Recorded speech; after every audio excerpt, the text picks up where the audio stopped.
กาลครั้งหนึ่งนานมาแล้วมีราชินีที่อัปลักษณ์ทั้งหน้าตาและจิตใจอยู่องค์หนึ่งค่ะบทผีๆก็ต้องกูสินะทุกวันนางจะพูดคุยกับประจบวิเศษคู่ใจ หนักกว่ากูอีกอีนี่รีบเล่นท่องบทมาหรือยังท่องแล้ว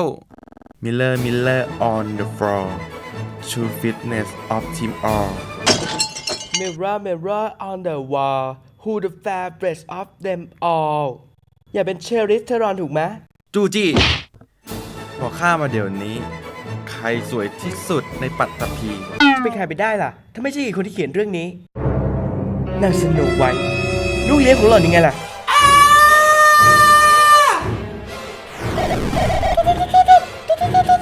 อุตะ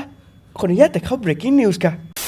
ในอีก30 วันเจ้าชายแห่งเมืองนามูจะมาตามหาชายาเพื่ออภิเษกสมรสบ้านไหนมีลูกสาวสวยเตรียมตัวไว้ให้ดีนางสโนไวท์ฉันจะยอมให้แกมากันซีนฉันไม่ได้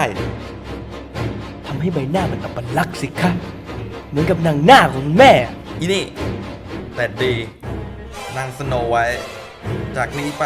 ฉันขอสั่งการให้หล่อนไปประจำที่หน้าเตาในครัวหล่อนมีหน้าที่ทอดหมูกรอบให้ฉันกินโดยกระทะไฟแรงสูงที่สุด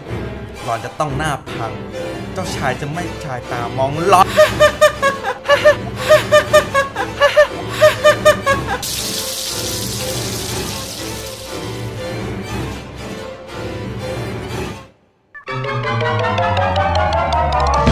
นี่เหรอความงาม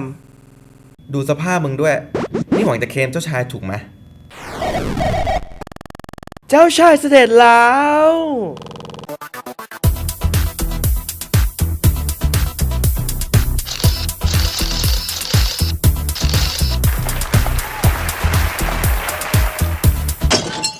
เบาหน่อยเพคะเจ้าชาย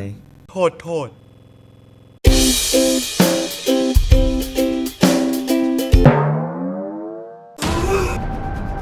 ทรงเมารถม้าหรอเพคะขี้ข้า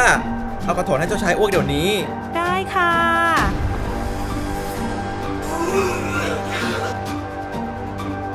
ขอบใจมาก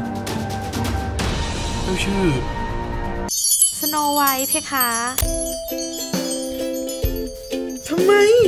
มันมีความหน้าเด้งทำไมถึงเป็นแบบนี้ขออนุญาตแต่เขาสัญญา CCTV ค่ะตุ๊ด